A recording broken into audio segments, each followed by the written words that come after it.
Niin se haluaa metsää. Hyvä. Liikuttele. Liikauta kuolainta suussa. Liikauta ja valmiiksi vähän pyydät sitä katsoa sisäänpäin. Hyvä. Ja sit siirrät käyntiin ulko-ohjalla. Hyvä. Ja siitä teet kulman. Liikauta kuolainta, liikauta kuolainta ja liikauta kuolainta. Hyvä. Ja ulko-ohja pitää vähän noin. Hyvä. Ja takaisin raviin.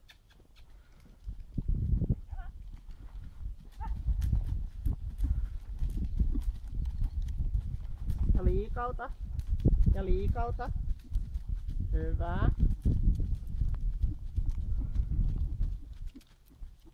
Ja liikauta.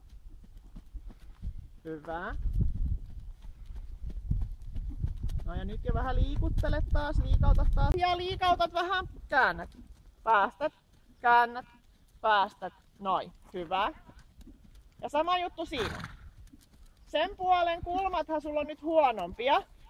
Eli sun on pakko tehdä niin, että sä vähän aikaisemmin, etkä välitä, että meneekö ihan kulmaan asti, vaan pääsääntöisesti niin, että se kääntyy se pää. Käännä ja päästä. Joo, hyvä. Ja on nopeampi. Siellä huonommalla puolella oot vielä nopeampi. Eli sen täytyy sen sisäohjaa vähän niinku liikkuukin.